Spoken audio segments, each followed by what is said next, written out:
Inicio agradecendo a presença de vocês nesse dia de virada de tempo, bem Curitiba. Então, agradeço também a presença dos estudantes da disciplina de arte contemporânea. Eu acho que a gente iniciar o semestre com a disciplina que pensa o lugar da imagem da arte na contemporaneidade, fazendo esse diálogo com o trabalho da Nina, é um sonho, porque na sala de aula a gente trabalha, como sou professora dos cursos de bacharelado e licenciatura em artes visuais, a gente sempre trabalha com um objeto ausente. Isso é uma lacuna, é uma perda muito grande, porque os estudantes não têm contato direto com a obra. A obra sempre vem mediada por uma reprodutibilidade técnica, ou seja, a fotografia, a imagem impressa num livro ou a imagem na tela do computador.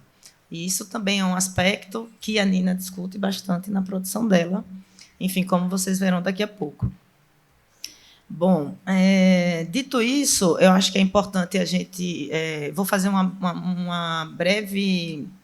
situar um pouco a natureza de nossa conversa, que vai ser muito mais um diálogo entre a gente e vocês também, mas a ideia hoje que a gente pensou para cá é um pouco pensar sobre esse regime contemporâneo de produção, distribuição e circulação da imagem. E, junto com isso, as políticas de visibilidade e invisibilidade das imagens nesse sistema contemporâneo. Então, se hoje a gente vive, inegavelmente, imersos no mundo que foi convertido em imagem, isso é inquestionável, é também importante lembrá-los que esse não é um fenômeno da contemporaneidade. Esse é um fenômeno que retrocede pelo menos até o século XIX e que está diretamente relacionado ao surgimento de um sujeito político denominado povo, dentro de um novo sistema político que seria a democracia, que, por sua vez, se funda dentro de um sistema econômico e social denominado capitalismo. Então, muito embora a gente ache, e a gente sempre se deslumbra, nossa, hoje, com o Instagram, com as redes sociais, com a internet, a gente tem uma presença massiva de imagens, isso não é nem um pouco um fenômeno recente. Só que, diferente do que a gente vê circulando nas mídias contemporâneas, que a gente sempre está vendo uma imagem se sobrepondo à outra numa velocidade, e numa brutalidade que, de fato, a gente fica anestesiado, só no campo da arte a gente consegue produzir imagens que dialogam ou que se colocam em relação com o passado. Por exemplo, um caso claro é a Vênus de Milos. Enfim, então, acho que isso também é importante a gente ter no horizonte, que esse excesso de imagem ele é estruturante do sistema político que nós escolhemos compartilhar, esse sistema democrático, e de um sistema social e econômico capitalista. Enfim. Outro ponto que acho que é importante situar é que, dentro desse universo, paulatinamente, o artista vai perdendo o lugar de um único, e aqui eu estou pensando muito com Boris Groys, de um único produtor de imagem. Em um dado momento, só quem produzia imagem eram os artistas. Ele atuava também como um mediador entre a realidade material e um contexto histórico e de memória. A partir das imagens dos artistas, a gente tem a memória de uma história passada. O que seria do nosso imaginário como país se a gente não tivesse as imagens do Debré para nos contar do que foi a vida na colônia. Então, por aí vai. Hoje, não mais. Hoje, não só o artista perdeu esse protagonismo, como o artista utiliza as mesmas mídias que estão à disposição de qualquer pessoa. Todo mundo pode produzir imagens. Todo mundo pode colocar imagens em circulação. Então, diante desse contexto, também cabe essa questão. Qual é a natureza? O que é que difere a imagem da arte? O artista como um fazedor de imagem de uma pessoa, de um sujeito qualquer. Isso também a gente vai discutir um pouco aqui com a Nina. E outro ponto também que eu acho para para a gente estar no horizonte, é essa política de hipervisibilidade que a gente vê, né? Que essa política de hipervisibilidade, ela, na verdade, ela é uma política seletiva, né? A gente tem a impressão de que a gente vê muitas imagens. A gente vê poucas imagens, imagens que são deliberadamente selecionadas e que são colocadas em circulação. Então, é importante também a gente entender o que é que essas imagens que a gente vê massivamente, o que é que elas não mostram e por que elas não mostram. E o que é que elas mostram e por que elas mostram dessa forma, né? Mais uma vez, o único lugar crítico que pode incidir sobre esse processo é o campo da arte, né? As outras imagens elas só são colocadas e sobrepostas excessivamente, né? Então, acho que isso também é importante a gente dizer, né? Tudo que é mostrado tem um lado invisibilizado, né? Outro aspecto é que as imagens elas são propriedades privadas. Por mais que elas circulem massivamente, elas são propriedades privadas, não é? O Alfred Zaha é um excelente artista para nos contar isso. Então, no último, um dos trabalhos dele dá conta de que o Bill Gates comprou 17 milhões de imagens. Todas essas imagens estão com ele. Ele vai digitalizar paulatinamente, vai levar 400 anos para a gente ter acesso a essas imagens, né? Todas as imagens da guerra do Afeganistão é propriedade dos Estados Unidos. Ninguém tem acesso a essas imagens, senão eles. Então, é importante também a gente ter essa sagacidade de entender e de questionar e duvidar sempre dessas imagens que estão em circulação, porque elas circulam como, né, quais são os interesses. Todos esses pontos que eu estou levantando, gente, eles se conectam diretamente com o trabalho da Nina. Tem uma relação muito direta com os problemas e com os debates que esse trabalho suscita, né? Então, eu tenho aqui vários outros aspectos para a gente discutir, mas eu já vou passar para a Nina, para a gente começar a fazer uma fala mais orgânica, assim, né? Não ficar... Enfim, então, vou passar para a Nina. Oi, boa tarde, gente. Obrigada por terem vindo. Primeiro, também queria agradecer ao MUPA, a equipe do MUPA, Biba, Richard, Roberta, todo mundo. E expressar minha admiração pelo trabalho que vocês estão realizando aqui no museu. E agradecer a Fabrícia também por estar aqui, por ter escrito o texto e ter topado refletir sobre o trabalho. E o projeto Vênus de Milo Souvenir foi o primeiro projeto exposto nos contemplados do 4º edital de ocupação do Espaço Vitrine, aqui no Museu Paranaense. O próximo inaugura na semana que vem, né, que é da Val Souza, e mais para frente tem o Miro Spinelli. E, enfim, eu acho que eu vou começar falando um pouco do contexto do edital, né? E depois vou passar um vídeo que eu preparei para a fala, que vai apresentar um outro contexto, que é o contexto da Vênus, e um pouco... Acho que também provoca algumas discussões que a gente combinou de discutir um pouco, de trazer aqui.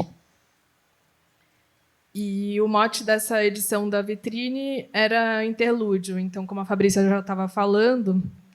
Era a questão dos regimes de visibilidade e invisibilidade, pautado sobre as escolhas do que se deseja exibir e o que se deseja ocultar do público.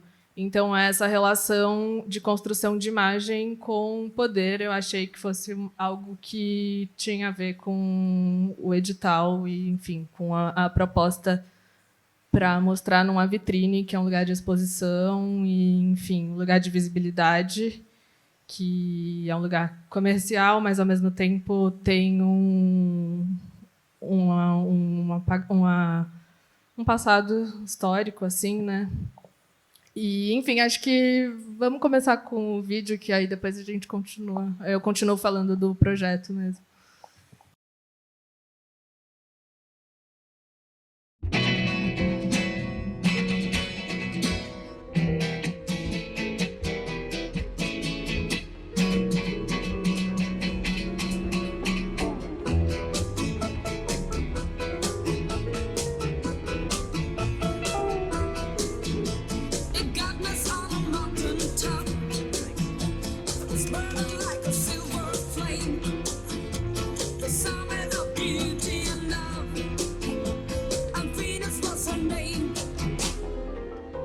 She's got it.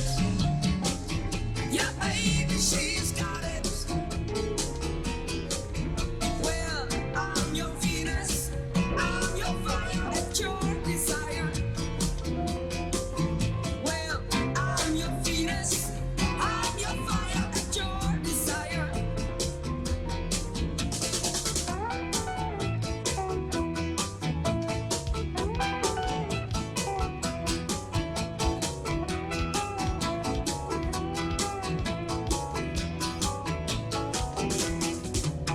Her wear with crystal eyes, making every man mad.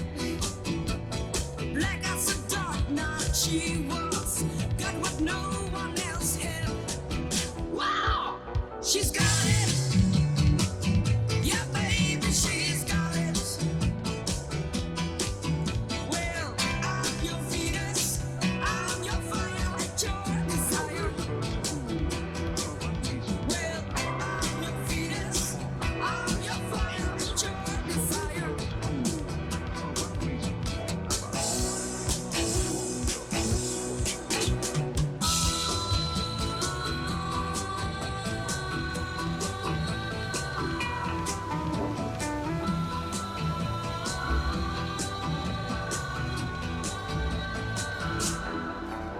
She's got it.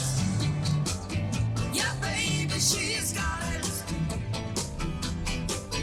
Well, I'm your Venus, I'm your fire at your desire. Well, I'm your Venus, I'm your fire at your desire.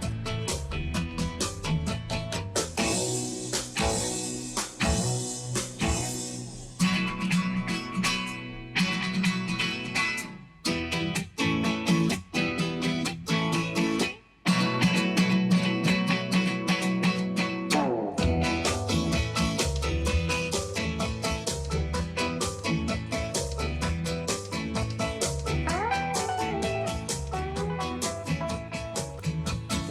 I'm your Venus, I'm your fire at your desire. Well, I'm your Venus, I'm your fire at your desire.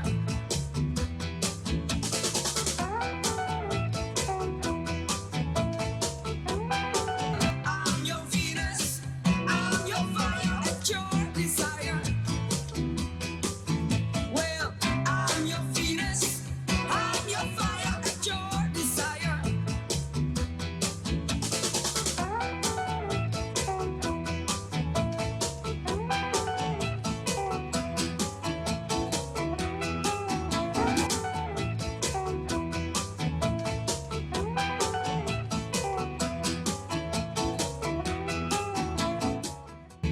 Well, I'm your Venus, I'm your fire at your desire. Well, I'm your Venus, I'm your fire at your desire.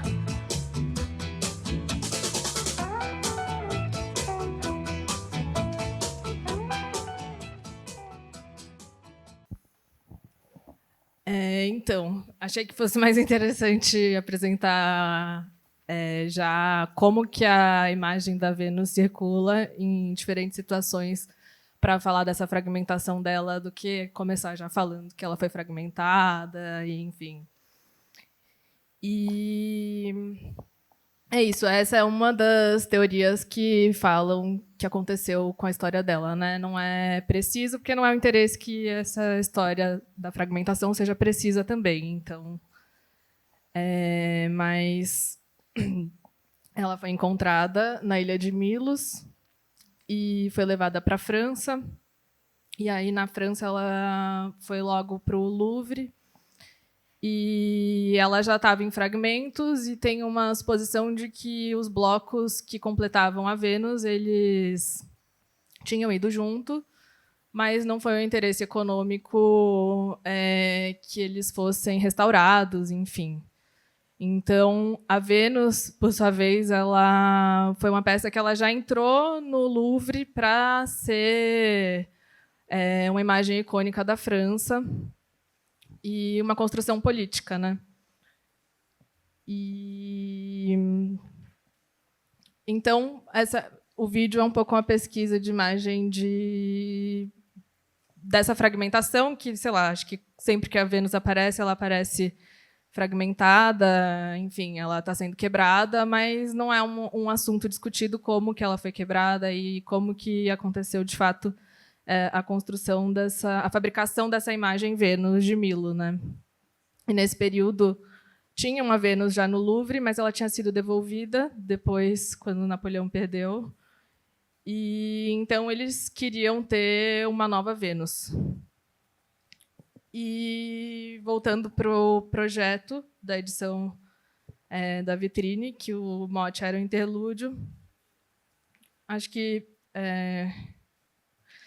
seria interessante tensionar essa relação de construção de memória e mercadoria, arte e mercadoria, e como as relações entre poder, arte e publicidade são antigas. E como aconteceu, de fato, essa fabricação dessa imagem da Vênus de Milo. E aí, a partir de anúncios de venda de souvenir da Vênus na internet, encontrado na Amazon, na AliExpress, Shopee, comecei a desenvolver esse projeto do carrinho vazio Vênus de Milo. E que acho que é essa reprodução dessa fabricação da imagem que já perde completamente o contexto e vira uma imagem produzida pelo capital e para venda. Quer falar?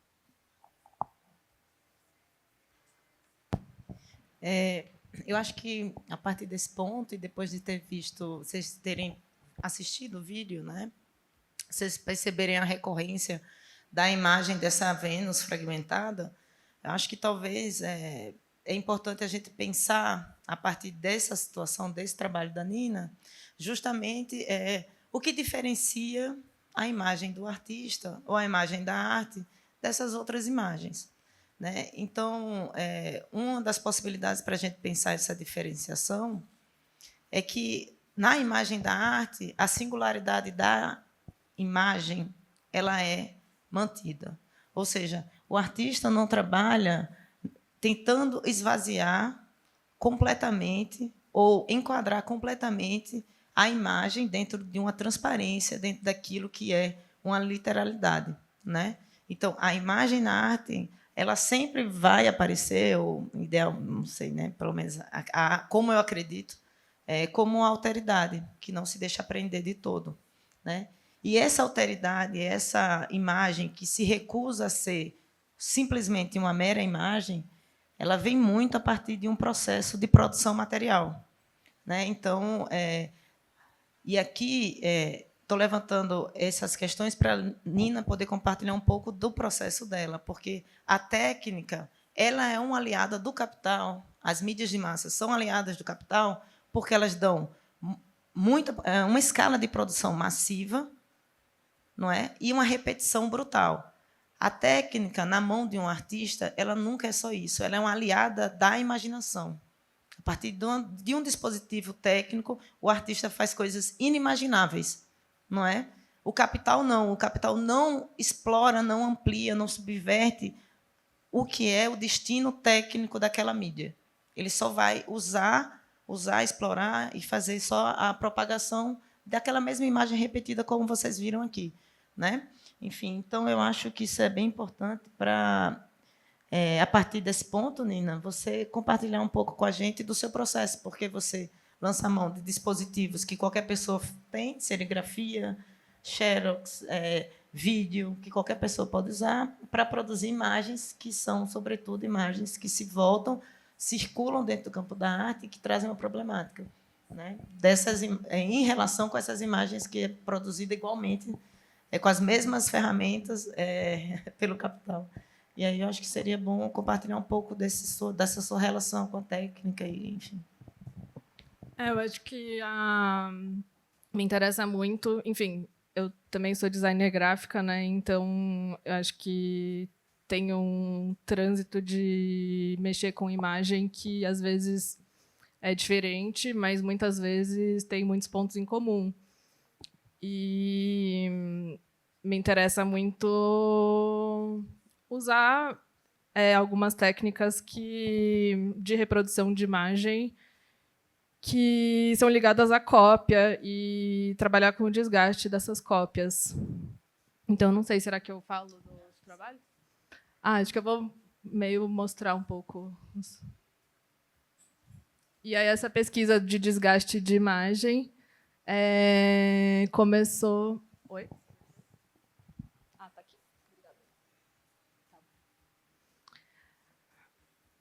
Num projeto que eu fiz quando ainda estava saindo da faculdade, que foi a Porta do Inferno.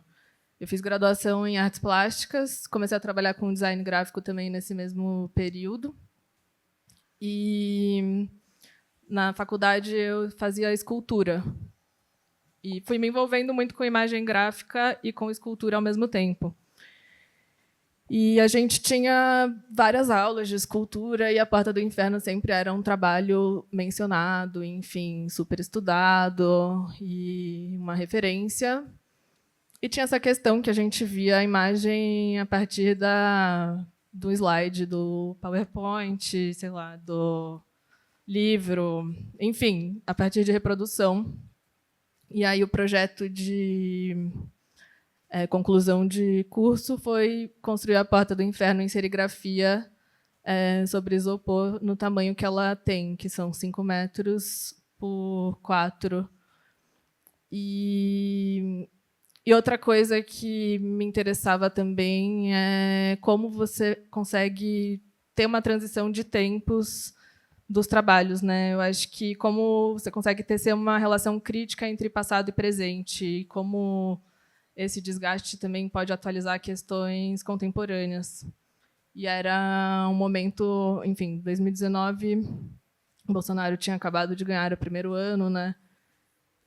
A situação da universidade pública estava bem tenso.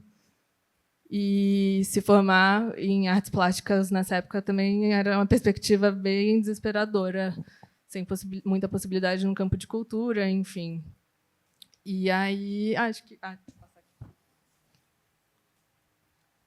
aí o projeto foi essa a Porta do Inferno impressa em serigrafia sobre isopor. Essa foi a segunda vez que a porta foi mostrada, foi lá no Centro Cultural da Diversidade, em São Paulo, que aí já foi um outro contexto também. Eu coloquei primeiro essas fotos, devia ter trocado.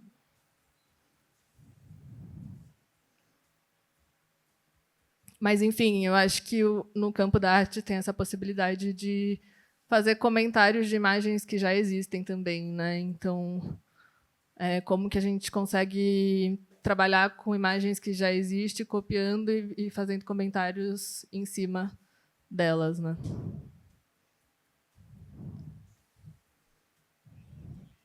E aí depois eu acabo sempre fazendo algum trabalho junto, outro trabalho gráfico. Nesse caso foi esse zine, que na situação também tinha que apresentar um trabalho escrito, enfim. E aí eram 3 zines sobre discussão do contexto da Porta do Inferno, a reprodução e circulação em baixa qualidade, baixa resolução, né? Aí esse era o primeiro caderno. Aí o segundo era essa repetição falhada. Como que a gente consegue desgastar esses jeitos de reprodução de imagem do capital, né?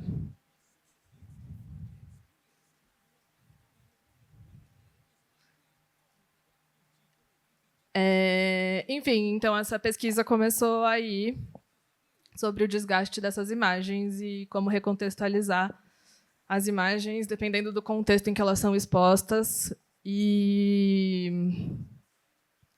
ter esse cruzamento entre passado e presente. Aí eu acabei separando alguns trabalhos que acho que tem a ver com o trabalho que está exposto aqui, e acho que também, para além disso, com a oficina que vai rolar daqui a pouco, né? Então, acho que pensar a imagem em grande escala, acho que pode ser interessante ver. Por exemplo, para fazer a Porta do Inferno, foram, acho que, 40 telas gravadas de 1 por 80. Então vira meio um quebra-cabeça a imagem, assim. Você vai meio montando, imprimindo, vendo, e você só consegue ver quando está montado no final, né? Aqui foi a mesma coisa. Eu tinha visto um pouquinho, sei lá, algumas peças, mas aí quando você monta que dá para ver. Aí esse é um outro trabalho do Rodin, que é uma coluna com um homem em pé. E é um trabalho que está exposto também em Salvador, no ex-Museu Rodin, que agora não me lembro, não existe mais o Museu Rodin, né? E era uma coluna de caixas empilhadas de serigrafia também. E aí esse foi exposto no MARP, que é um museu lá em Ribeirão Preto. Então tinha essa fragilidade das imagens também, né, dessas estruturas muito rígidas, que, sei lá, são colunas, portas, enfim, que elas são impressas em materiais que não têm muita estabilidade e se você toca, cai, né? Até tem um vídeo que eu fiz com os amigos quando a gente estava montando, eles me ajudaram a montar a primeira vez.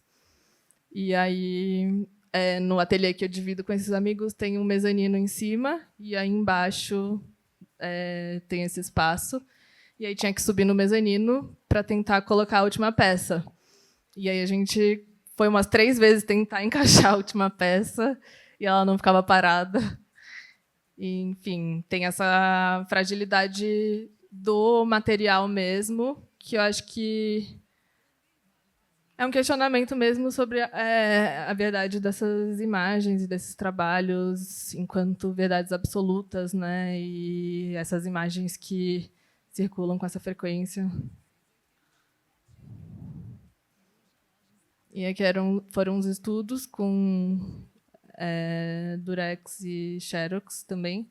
Acabei trazendo porque eu acho que também são coisas que são interessantes para a oficina, modos de trabalhar com a imagem gráfica, né? Então, como que você consegue desgastar também, sei lá, com um sulfite e um durex.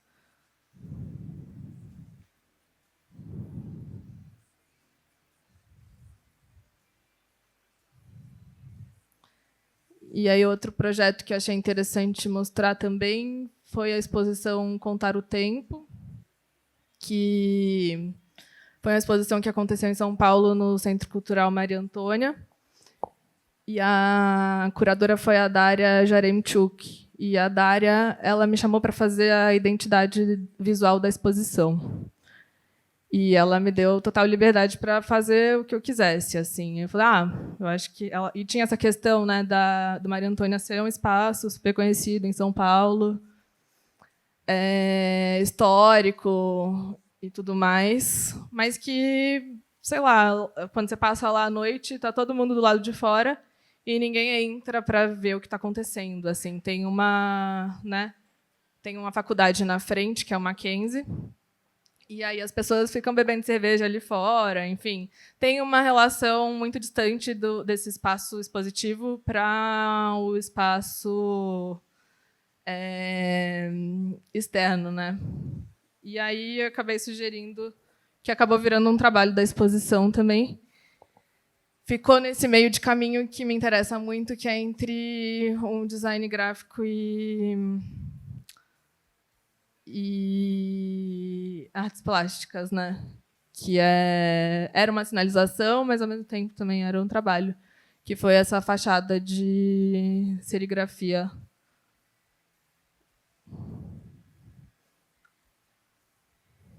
E aí foi legal, porque assim,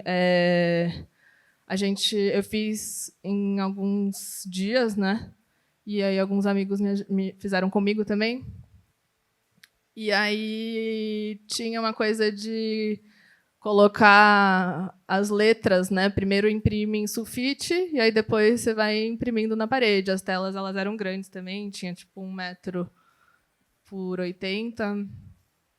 E aí sempre tinha um comentário: nossa, por que está faltando uma letra? Sei lá, acho que virou uma coisa que começaram a rolar uns comentários que não passava tão batido, assim. O que está fazendo ali? O que está rolando? Enfim. E acabei trazendo também porque é um outro caso de impressão em grande escala. E tinha uma coisa de surpresa que eu também gosto, assim, de não saber se ia dar certo fazer uma serigrafia direto na parede e de ter umas falhas, né? Enfim, acho que o desgaste da imagem vem do próprio material, assim, que acho que no isopor é a mesma coisa para fazer quando eu imprimi a Porta do Inferno e a Vênus. Então acho que tem uma coisa que o material ele tem um significado e ele desgasta a imagem que que é impressa em cima. Aí isso era a montagem. Opa.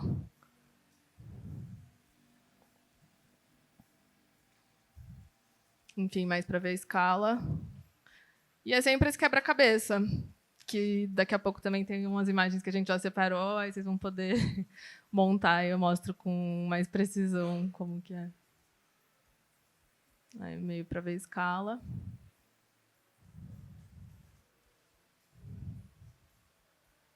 E aí eu separei algumas imagens da Vênus, mais da produção mesmo. Então, esse foi um teste de escala também. Porque é isso, era o máximo de espaço que dava para montar e ver. Então, ver montado mesmo, tudo foi só aqui.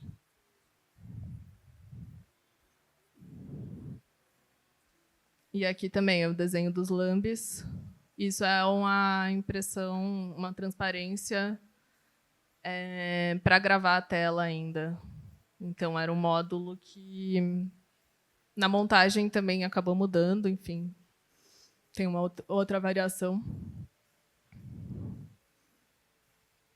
Mas... e aí são outros trabalhos. Isso é pintura. Que é a Medusa numa caixa de pizza. E esse também é um outro trabalho.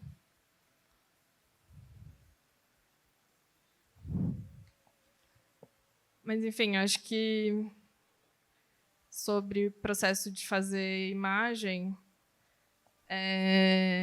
tem esse interesse grande de ter essa relação crítica entre passado e presente, entre coisas que elementos visuais que já existem, né? E como é possível desgastar o significado ou a própria materialidade dessas imagens. E como tensionar essas interações entre arte e mercadoria nesses espaços de circulação das imagens no capitalismo. Então, acho que nesse caso do chaveiro da Vênus, me interessou muito essa reprodução da obra de arte já ser uma imagem autônoma num circuito próprio de consumo. Então, um souvenir que ele é vendido na internet, ele não tem mais nenhuma coisa da experiência ou já é uma imagem que tem uma autonomia própria num sistema de consumo. Quer continuar? Só para amarrar aqui. Então, me interessava muito fazer cópias e ver as coisas nos tamanhos que elas teriam. E como que daria para articular essas imagens em diferentes contextos. Então, acho que a Porta foi nesse processo de conclusão de curso, nesse contexto de precarização. Então, acho que é um trabalho de instalação também, porque acho que funcionou lá e funcionou no Centro Cultural da Diversidade, que é um espaço de resistência lá em São Paulo, que parece uma ilha na Faria Lima, que é o prédio onde tem, sei lá, Google, todas as empresas gigantescas. Então, era uma exposição que tinha a ver, ela está do lado de fora, na entrada desse centro cultural. E acho que o caso da Vênus de Milo também uma instalação, porque faz sentido estar aqui nessa vitrine, enfim, num museu que tem esse trânsito entre antropologia, história, e que está questionando sobre o que é resgate de memória, né? Construção de imagens que acho que tem a ver com o projeto da Vênus mesmo.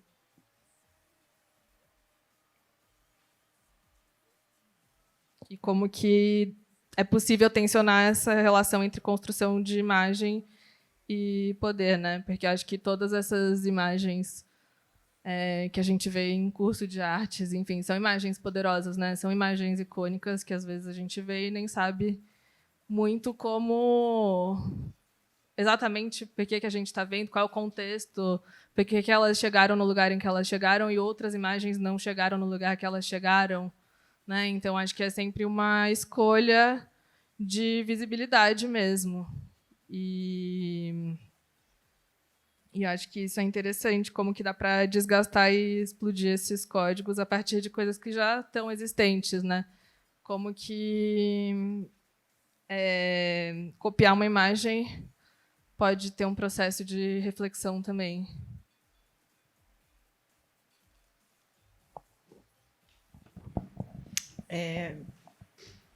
Eu acho que a apresentação do vídeo da Nina e agora um pouco desse compartilhamento do processo dela foi um aspecto que para a gente era muito caro, porque também eu acho que tem também um posicionamento. O primeiro posicionamento aqui que eu acho que é importante a ser considerado é que a performance discursiva do artista, ela não necessariamente, ou idealmente, sei lá, ela não deve corresponder à mesma performance de alguém que é da teoria, né? Se a Nina viesse aqui e ficasse falando igual eu estou falando, né, não seria a mesma coisa do que ela mostrar toda a reflexão e a pesquisa dela com um vídeo, por exemplo, né? Eu acho que isso é sempre uma alegria, né? Assim, a gente olhar e renovar a nossa certeza de que os artistas, cada vez que eles produzem um trabalho, eles estão produzindo uma teoria sobre a arte, estão ampliando o possível no campo da arte, né? E esse vídeo da Nina foi um pouco esse desejo também da gente marcar esse tipo de perspectiva. A outra ênfase na demonstração dos processos é, de fato, nos lembrar, e aqui também, né, pensando com o Boris Groys, que vai falar que o artista é o último artesão, é que a imagem da arte ela é uma imagem manufaturada, né? Ela é de um fazer artesanal, ela convoca uma artesania, ela convoca uma desaceleração, ela convoca uma relação com aquilo que está sendo feito, né? Aquilo que está sendo feito também resiste ao próprio artista, né? Então, eu acho que, nesse sentido, é por isso que as imagens da arte continuam nos afetando, não é? Enfim, provavelmente, se vocês passassem pela Vênus Souvenir, nas lojas, vissem no Simpsons, nos filmes, só seria mais uma imagem daquelas tantas que está sendo propagada. Mas é pouco provável que vocês passem pelo corredor da vitrine e não se afetem. E não necessariamente estou falando de afetos bons, né? Pode ser também de, né, qualquer natureza de afeto. Ou seja, ainda essa imagem produzida pelo artista, ela provoca uma espécie de retirada dessa anestesia ou dessa indiferença que, via de regra, a gente tem com essa presença massiva de imagens. Ainda pensando nesse lugar do fazer do artista, do processo, da mão, é importante também ter no horizonte que a grande maioria das imagens que vocês veem são mostradas para vocês a partir de algoritmos que estão interessados em certas coisas, né? Então, vocês também não têm nenhum lugar de agência nisso, né? É tão alienante quanto a primeira vez que se levou essa Vênus para o Museu do Louvre. Faz parte de outros tipos de projeto. Claro que não mais de natureza identitária, construção de Estado, nação, nada disso, né? É outra coisa. mas igualmente, né? E é por isso também que eu sigo acreditando que essa crítica à imagem ela só pode ser realizada do nosso campo, de nenhum outro, né? Só o nosso campo consegue olhar para isso de uma maneira realmente crítica e contrapor, fazer uma contra-imagem, mesmo lançando mão de imagens que são já estão massivamente circulando, né? Então, esses procedimentos de apropriação que a gente vê lá desde o Duchamp, Andy Warhol, Godard, e que nunca vai acabar, é porque realmente existem algumas imagens, né, que estão aí em circulação reiteradamente, mas só o artista, de fato, consegue dispor de qualquer imagem para fazer alguma coisa, né, que não é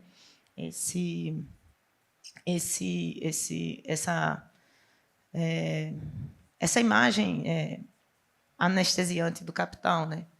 E também acho que é bom, assim, né? Porque é um tanto reconfortante, porque o sonho do capital é um dia não precisar de nós humanos. Não sei como é que é isso, mas é um grande sonho. É produzir sem nenhum tipo de mão de obra, sem trabalhador, né? Então, a IA está aí também para mostrar quantos comerciais, quantos filmes, quantas coisas podem ser produzidas a despeito de uma imagem, né, de um ator, enfim. E a gente está desse outro lado mostrando outras coisas, né? Então eu acho que fica essa tensão, né? Um horizonte que diz assim, o jogo não está de todo perdido, né? E isso foi uma coisa que a gente tinha combinado de mostrar um pouco para vocês. Dito isso, eu acho que talvez a gente tenha ainda 1 hora. É isso? Só vou falar mais umas coisinhas que... Sim. Na verdade, eu achei que fosse mais interessante também mostrar algumas referências que acho que... Eu trouxe só uma, na verdade, mas sei lá, mostrar o Martin Sastre, de repente. Tem um artista que eu tenho acompanhado muito e que acho que ele lida com a arte num campo de transição assim entre cinema, propaganda e artes plásticas, e que eu acho interessante, que é o Martin Sastre, que é um artista que faz mais vídeo, uruguaio. E aí acho que ele lida de um jeito crítico com imagens que circulam em outros contextos, em internet, enfim. E aí acho que eu trouxe esse meio para passar.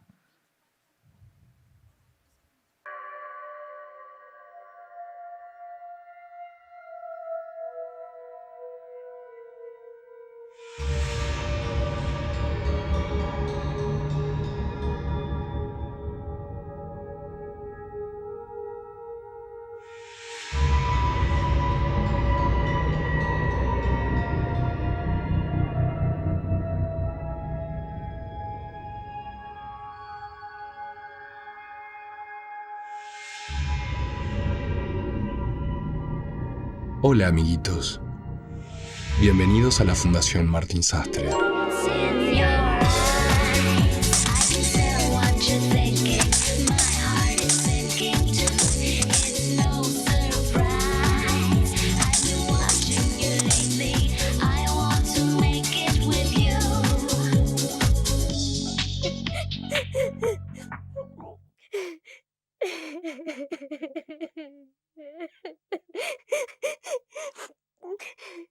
Pero, ¿por qué lloras, pequeña superpobre?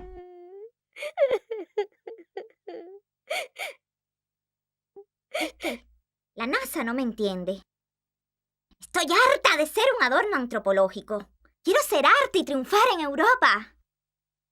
Pero a veces tengo miedo de terminar en algún experimento macabro de Santiago Sierra. ¡Está bien! ¡Soy latina y qué! Pero también soy una artista. ¡Una buena artista, concho! No te preocupes, pequeña superpobre. Como ves, ya no queda nada en este anticuado cubo blanco que te pueda interesar.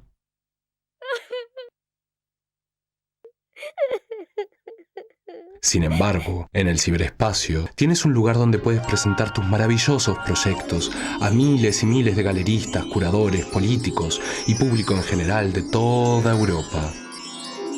Pero para eso debería abandonar Paraguay, Guatemala, Argentina, Costa Rica, Colombia, Cuba, Bolivia. O de lo contrario nunca lograría ser una artista famosa. Eso era antes. Ahora tienes a la Fundación Martín Sastre para compartir tu talento con el resto del mundo. Hacer que te olvides de amores pasados y sientas conmigo que nunca has amado. Déjame quererte como nunca nadie te ha querido. Déjame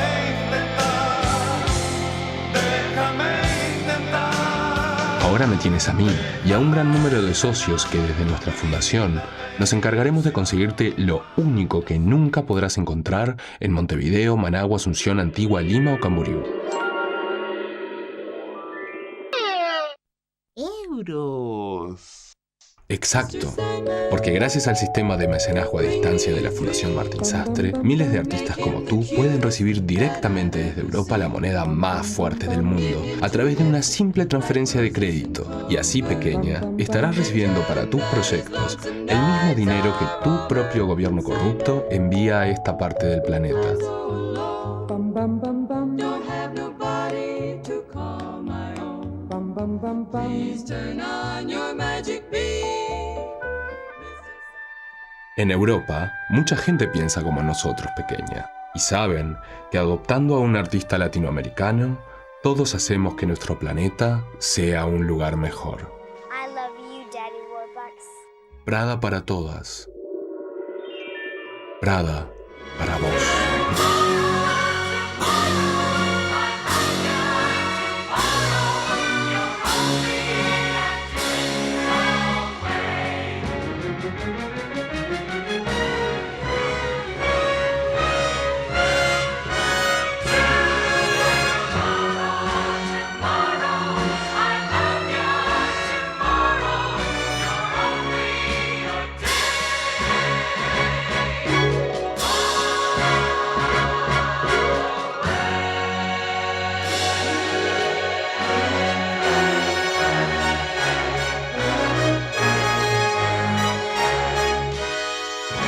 Y recuerda, con tu tarjeta de crédito estarás haciendo un proyecto realidad.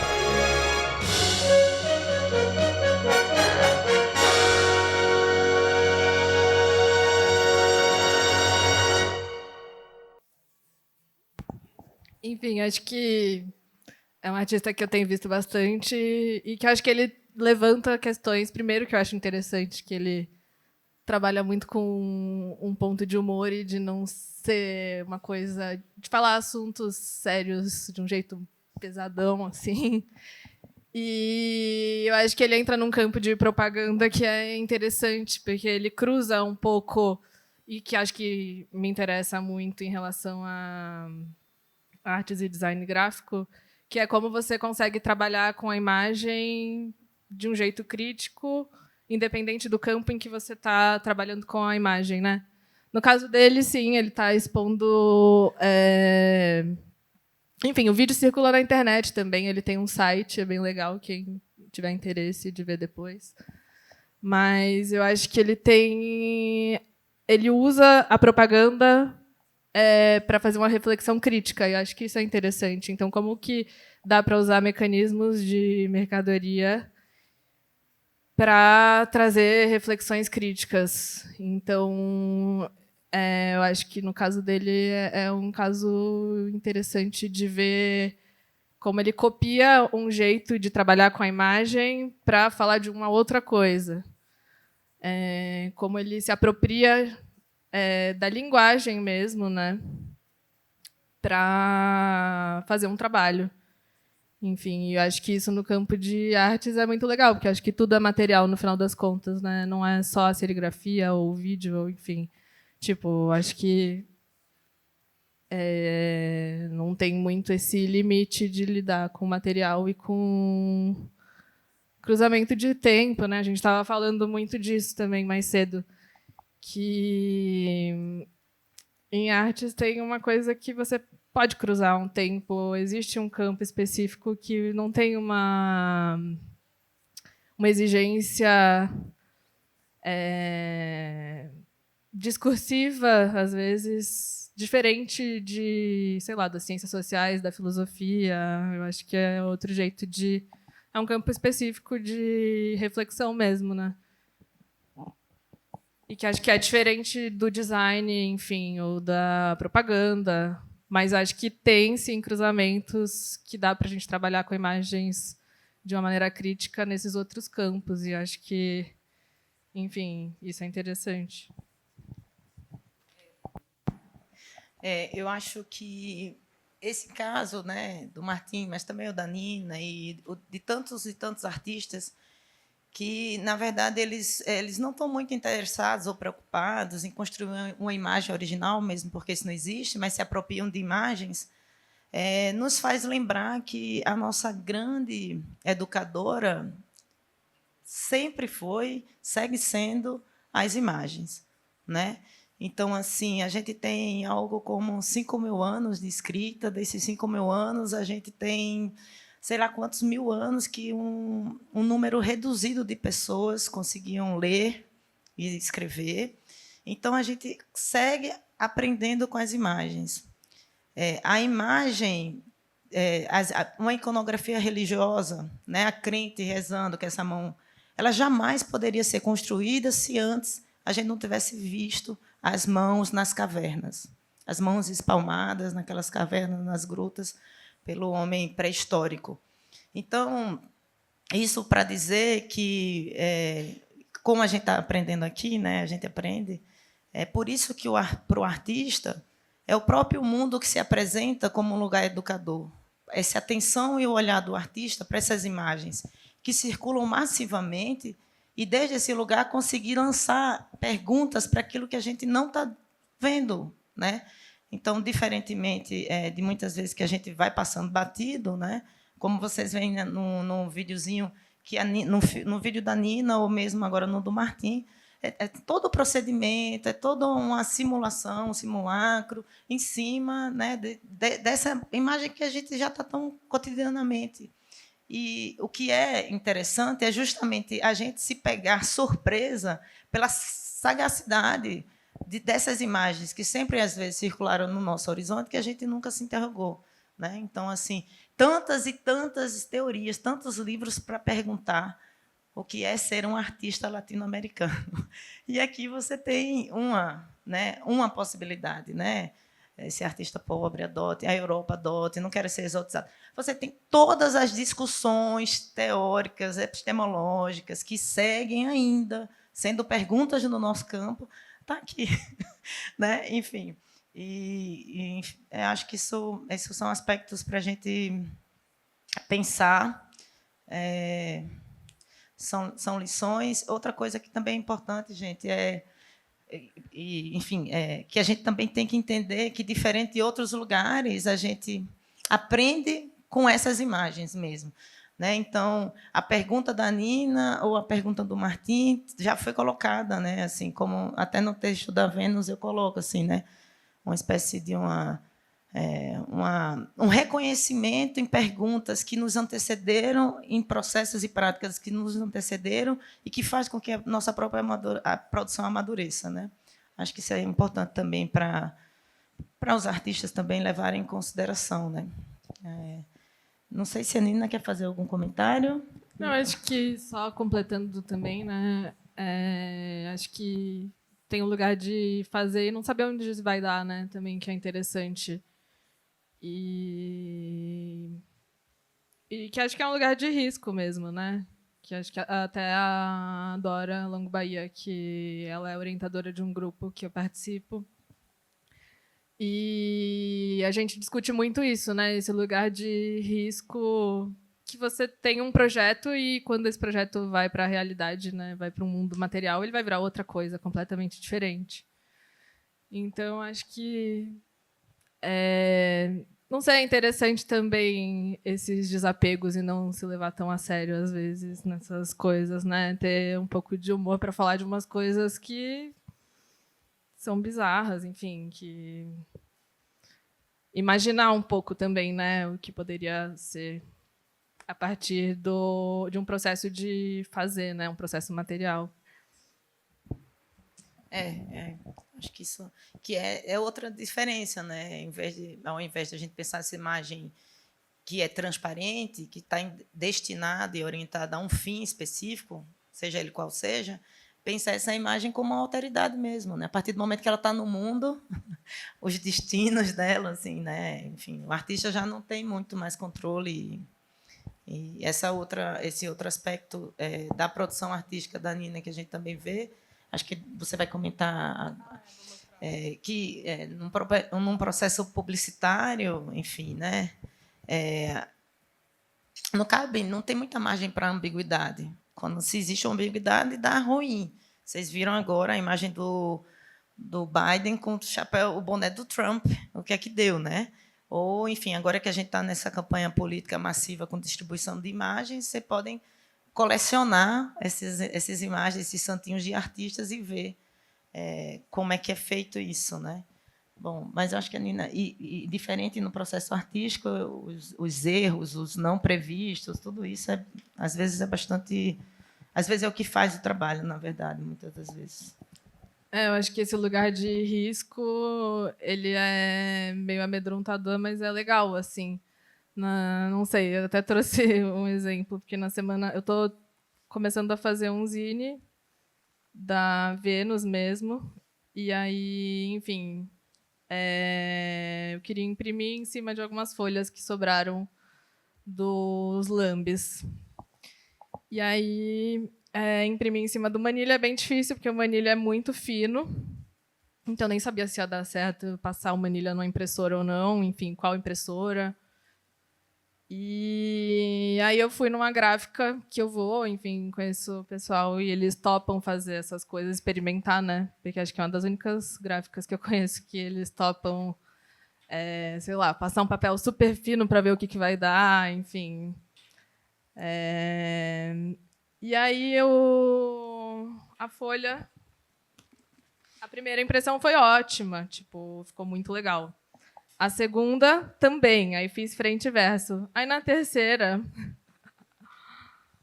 a Vênus se fragmentou inteira. Mas, na hora, eu achei horrível. Falei, nossa, que lixo, como assim? Não vai rolar, não vai. E acho que uma coisa de um limite que o material te coloca, às vezes, né? E te leva para um outro caminho. E, enfim, eu acho que teve muito mais a ver. Ela tá toda... em pedaços, no final das contas, do que ela ter saído certinha, tipo, a impressão ter dado super certo, enfim. Não está pronto, mas é uma coisa que foi uma situação em que o material mostrou um outro caminho que, sei lá, acho que não está num campo da teoria mesmo, né? Às vezes está num campo de entender limites e risco e de experimentando. Não sei, acho que eu gosto muito disso também, nas serigrafias, e experimentando o que dá para fazer e o que não dá para fazer. E, geralmente, nunca dá para fazer muitas coisas do que eu planejo, mas saem coisas meio inesperadas. Então, eu estava com um projeto também de imprimir em algodão. E aí eram aqueles algodões bolacha, que tem em farmácia para tirar maquiagem, essas coisas. E, enfim, não saiu como eu queria, mas acho que tem uma coisa do desgaste do material com a imagem que é interessante. Saiu com todo o padrão do algodão, enfim, saiu de um outro jeito. Mas eu acho que essa surpresa do que vai sair, de você não ter esse controle, é legal, assim. É interessante no campo de artes, né, de você sair de uma coisa que é só a teoria que define o que você vai fazer, mas a prática ela está em diálogo constante com a teoria e ela vai te direcionar para outros lugares que às vezes você nem imagina que você vai cair. Então, acho que essas surpresas são meio viciantes às vezes, porque você começa a fazer e quer ver o que vai acontecer, vai meio experimentando. E acho que o campo da arte possibilita isso bastante. E desgasta as imagens de jeitos meio inesperados também. E isso não é pouco, considerando, né, que a gente segue insistindo, né, no saber, na razão, na certeza, né? Enfim, então, em algum lugar se afirmar do não saber, da incerteza, significa dizer que, em algum lugar, o desconhecido é sempre bem acolhido. E quando a gente conecta isso com um debate sobre alteridades, ou melhor, sobre a diferença, a gente também entende que horizonte político a gente pode desdobrar a partir da arte, né? Porque, diferente de outros campos, a diferença na arte ela não vale como diferente que está encaixado dentro de uma categoria. A diferença da arte entra, de fato, como algo de natureza completamente desconhecido, que ainda não tem forma, que ainda não tem uma palavra que defina nenhuma imagem, né, para esgotar. E isso não é pouca coisa. Quando a gente pensa, né, em todas essas imagens muito politizadas, muito partidarizadas, né, que circulam aí como... E, às vezes, até que circulam com o nome de arte política, né? Enfim, acho que também isso é outra coisa para a gente pensar quando a gente vai trabalhar. E aí, que é um tema também que me interessa muito, que é o impasse do artista ativista, né? Assim, como é que eu vou produzir uma imagem que vai discutir sobre sistema social, econômico, capitalista, e eu vou confiar numa imagem que vai se apresentar, que vai assumir uma forma não inteligível de todo, não transparente de todo, sendo que o capital vai trabalhar com essas imagens ultra transparentes. E aí, como é que eu vou, né? Como é que eu coloco isso no mundo? Acho que isso também é alguma coisa para a gente pensar. Eu acho que a gente, não sei se a Nina quer comentar alguma coisa, mas acho que a gente pode abrir para perguntas, para comentários, para troca, sei lá, qualquer coisa aí.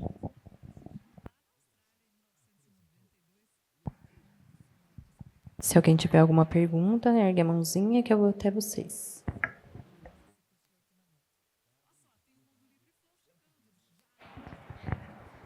Oi. Vou tentar organizar o que eu tenho na cabeça aqui como uma pergunta. Mas eu achei muito interessante, você veio da arte e daí foi para o design, né? Você trabalha com design vindo da arte, é isso? Trabalho com os dois, mas eu fiz faculdade de artes. Sim. Eu queria entender mais ou menos como é que você deu essa relação, como é que você chegou nesse projeto da Vênus de Milo, porque essa ideia de... Eu sou aluno do design gráfico, né? Então a gente vê muito disso. Eu acho muito interessante no design, a gente estuda muito história da arte, a gente vê muita arte, mas design não é arte, a gente não posiciona ele nesse lugar. Existe um medo terrível também de botar nas ciências humanas, mesmo a gente debatendo questões nesse lugar, assim. Como área, eu acho um caos. E eu queria entender como é que se deu essa relação, assim, de vir do mundo da arte e para o design, que tem essa questão de produção e reprodutibilidade muito alta. E entender como é que você chegou nesse projeto, assim, que eu acho muito legal esses questionamentos. Entender como é que foi mais do seu processo mesmo. Acho que faz sentido. Eu estudei artes plásticas na graduação e eu comecei a fazer algumas coisas com design gráfico porque a gente organizava um evento, um programa na faculdade que chamava Debates da Arte Contemporânea, que era sempre... eu estudei lá na ECA USP e aí tem um espaço que era o antigo MAC, o Museu de Arte Contemporânea, que ficava na cidade universitária. E aí ele foi para o Ibirapuera, para um outro prédio. E esse prédio da cidade universitária virou um prédio das artes, né? Das artes plásticas, da música, cinema, teatro. E ele era super vazio sempre, enfim. E aí a gente começou a organizar um projeto lá, que chamava Debates da Arte Contemporânea, que era sempre...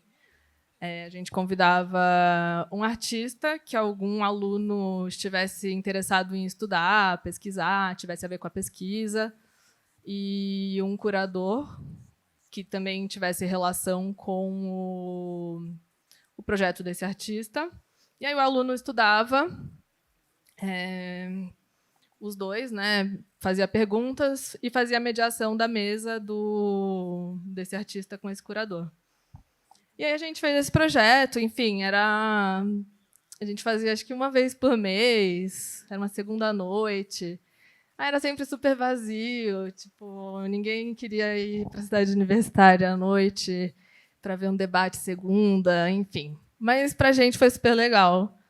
E a gente tem as gravações também, enfim.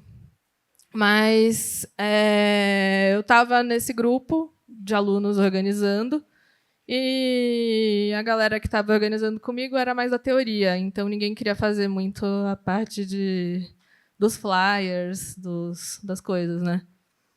E aí eu comecei a fazer.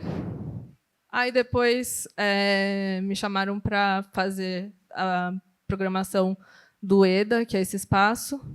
Então eu tinha exposição lá, aí eu acabava fazendo os textos de parede, fazia flyer da pós-graduação, enfim. E aí eu acabei entrando no design um pouco assim. Eu tinha esse interesse já fazia. Aí quando acabei a faculdade fazia essas publicações. E aí depois me chamaram para... Aí comecei a fazer esses trabalhos mais de design relacionados à universidade, né? E aí tudo do EDA comecei a fazer. Aí eu entrei numa revista que tem no departamento de artes plásticas, na Ars. Aí refiz o projeto gráfico deles. Aí, enfim, já estava super dentro. Aí nesse mesmo período entrei numa outra revista, na Select, que é atualmente Celeste, que é uma revista de arte e cultura. E acho que tem um lugar interessante, assim, porque eu fui meio descobrindo fazendo também, porque eu já fazia alguns livrinhos meus, zine, essas coisas.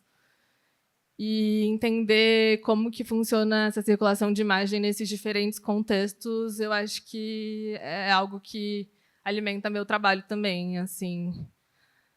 Então, acho que nessa revista que eu trabalho hoje na Celeste, é uma coisa bem...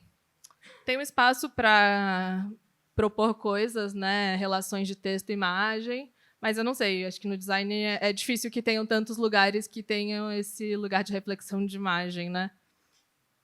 Então, eu acho que... já fiz também vários trabalhos de design mais durões, assim, enfim... preparar a apresentação, não sei, alguns freelas mais nesse sentido. Mas eu acho que tem esse campo de reflexão de imagem que está nos dois lugares, assim. E acho que circular uma mesma imagem numa revista ou uma imagem numa exposição, enfim, acho que tem um cruzamento de reflexão, ou num vídeo, né? Eu acho que tem esse cruzamento de imagem que pode ter um lugar crítico de trabalhar com as imagens, independente do campo em que ela esteja inserida. Então, acho que isso que me interessa também. Nessa linguagem meio publicitária também, que eu acho que é uma coisa de revista, desse outro contexto. E aí eu comecei a fazer outros projetos mais independentes também. Eu tenho um grupo que eu participo que chama Firma Gráfica, que a gente faz muita coisa gráfica, muito zine, a gente faz cartaz. Enfim, é um grupo que a gente acaba fazendo uma produção gráfica sobre precarização de trabalho E aí a gente acaba circulando mais em feira independente e tal. E esse outro grupo que eu participo, que é o Depois do Fim da Arte, que eu comentei, a gente também tem uma dinâmica de grupo de fazer produção gráfica junto. Então, eu acho que esses 3 lugares se cruzam, né? Essa produção gráfica mais institucionalizada com a produção gráfica mais independente e um pensar imagem num campo de artes. Acho que nem sempre, mas às vezes tem como fazer esses cruzamentos que me interessam bastante. Acho que meio isso. E antes da próxima pergunta, vou fazer igual o Cazé. Entrem lá no Instagram, vejam Firma Gráfica, sigam, porque assim, para vocês acompanharem os trabalhos, são muito legais mesmo.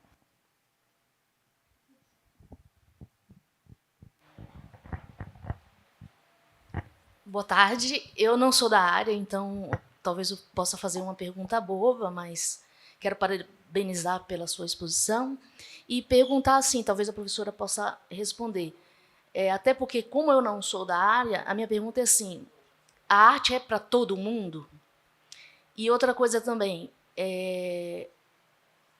essa relação de consumo que foi feito pela Nina, ela comentou que foi visto nos sites de compra, né? E com a ideia de desgaste da imagem. Se isso também pode ser olhado no campo de quem faz artesanato. Até porque, por exemplo, eu já vi discussões no sentido se artesanato é ou não arte. E se pode olhar esse tipo de trabalho que ela fez, considerando que artesanato poderia ser uma arte, olhar para fazer esse olhar também que ela fez da Vênus.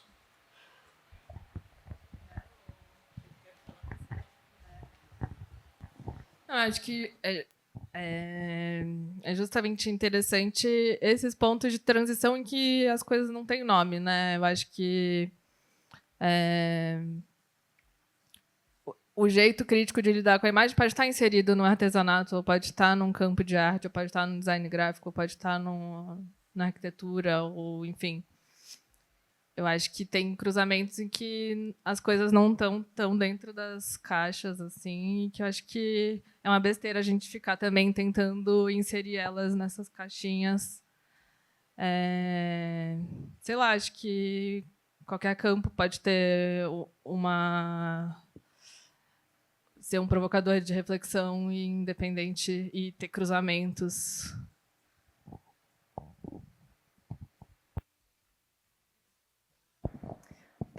Bem rapidinho. Tipo, na sua fala já está bem demarcado assim, né? A resposta. Se a gente tem 2 categorias, uma que se nomeia arte e uma que se nomeia artesanato, e que o que se nomeia artesanato convoca a ideia do popular ou do acessível, significa que o que é nomeado como arte não é. Então, dentro desse sistema que a gente tem, não é, né? Não é. Mas essa separação, ela é artificial. Ela é dada por um mercado que opera na escassez. É por isso que a artista falando diz, não tem essa diferença.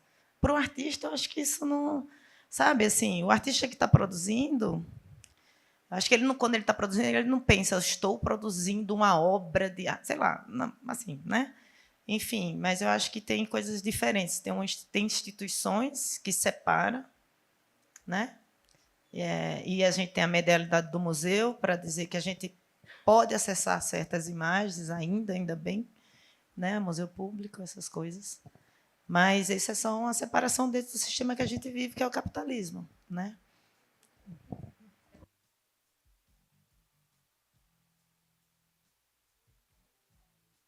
Se houvesse uma divisão, colocar uma divisão, né, mas, de repente, para quem está nesse campo, lá e cá, não tem, né, essa divisão.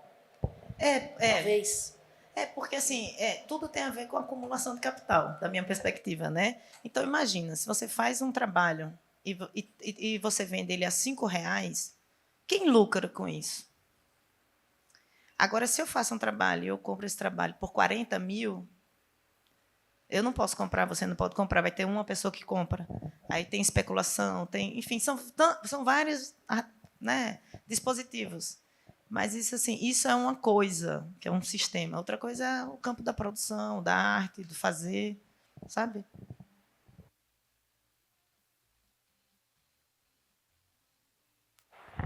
Temos mais alguma pergunta?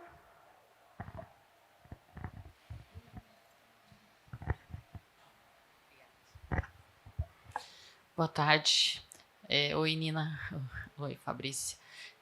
A minha pergunta, eu acho que vai para as duas de maneira um pouco diferente, mas pensando essa instalação do Vênus de Milo dentro de um espaço do museu que é uma vitrine, né, que é um espaço expositivo, mas ele também remete a um tipo de dispositivo que é muito caro ao capital, né, à venda, ao produto, aquilo que o que é que um museu vende, né? Como é que é essa relação? Então, a minha pergunta é se o trabalho tem para vocês de maneiras diferentes, você, Fabrícia, como quem está olhando criticamente o trabalho, a Nina como quem está fazendo essa imagem, né? Se ele tem um aspecto de crítica institucional ou até mesmo de uma crítica infraestrutural e como que vocês veem isso, né? É só isso, não vou ficar me alongando aqui.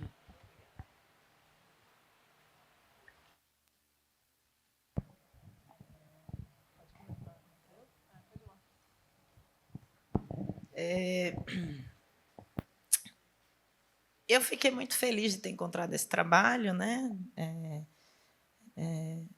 Por uma coincidência, sei lá, né? Eu estava nessa seleção e quando fui avaliar esse projeto, eu fiquei muito feliz, que eu pensei, nossa, nem se fosse um trabalho comissionado, né? Enfim, uma vitrine, um espaço de passagem, enfim, todo o tema, né, e um dos itens do edital, gente, é a adequação ao espaço, ao tema do edital, essas coisas todas, né?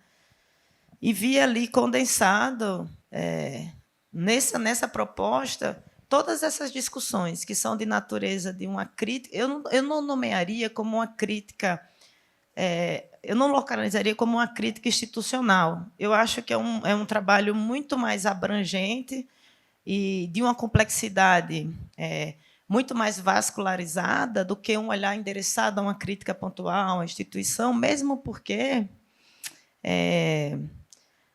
a gente pode acabar com essa instituição, mas ainda é a instituição que a sociedade pactua e que interessa ainda manter, que é o museu, né? Enfim, e ainda é no museu, com todos os problemas que ele tem, que a gente pode fazer alguns comentários, algumas perguntas, né? Relativizar algumas certezas, né? Então, eu acho que esse trabalho da Nina, ele abre muito para isso, no que ele atualiza de um dispositivo que segue importante, que é essa ideia da vitrine, que hoje é a tela do celular de vocês, a maior vitrine hoje é a tela do celular de vocês, é onde o capital seduz, paralisa, implica, desperta desejo, aliena. É só o celular de vocês. É muito mais simples e muito mais perverso. Ainda, a vinda para o museu é um lugar que talvez aí, né, o capital, em alguma medida, ele entra em crise, essa hegemonia da vitrine do capital, porque tem os trabalhos, tem a sagacidade das imagens que os artistas produzem, mesmo estando dentro de uma estrutura, né, que historicamente tem muitas questões, a gente vê que tem um outro lugar, sabe, Débora? Então, eu não sei se, eu não consigo te dizer se o trabalho da Nina faz uma crítica à infraestrutura da instituição, mas, ao mesmo tempo, eu acho que tem um desejo e um convite para a gente olhar esse sistema social e econômico que é o capitalismo e as instituições dentro dele, né? Enfim, eu acho que nisso é muito bem resolvido, sabe, assim. Então, e o que é curioso também que eu escutei assim de alguns alunos meus que eu fiz umas atividades que eles faziam um relato, né? Eu vim aqui e legia, sei lá o quê, bom. E aí muitos falavam de um desconforto diante dessas imagens. que também não é corriqueiro, né? Se essa imagem não assumisse essa escala, se essa imagem não tivesse nessa vitrine, ela tivesse passando no celular deles, eles não não iam sentir esse desconforto, né? Então acho que também aí é outro ponto positivo, né? Enfim, não sei, nem sei se eu te respondi. Acho que eu estou, Nina. Eu estou pensando aqui, mas eu acho que, enfim, existe um lugar de questionar mesmo. Não sei se é uma crítica, não é uma crítica institucional assim, mas acho que o que é um museu também, né? O que é, sei lá, acho que levando em conta a Vênus quando ela foi levada para a França, que a função dela era virar essa figura, né, de poder econômico e cultural, enfim. O museu nesse lugar de expor suas conquistas, muito ligado à nacionalização, né? Enfim, eu acho que tem um lugar que é muito interessante hoje, que é pensar o que é o museu, né? O que é como que é um museu hoje? Que tipo de relação de imagem pode ter dentro do museu, sabe? E acho que foi muito legal que quando eu cheguei aqui, eu fiquei muito encantada com um projeto que eu não conhecia. E acho que o fato de ter esse edital, de ter propostas mais experimentais para entrar no museu, enfim, o museu como um lugar de, sei lá, o que a gente está tendo agora de conversa, né, oficina, acho que tudo isso faz parte do trabalho também e de pensar o museu hoje, né, que não é essa função nacionalista, mas é como lidar com a memória que muitas vezes a gente não se identifica e que não são símbolos nacionais, né? Não é essa a intenção de um museu contemporâneo mostrar conquistas e símbolos nacionais históricos, mas como que dá para lidar com todo esse material imagético,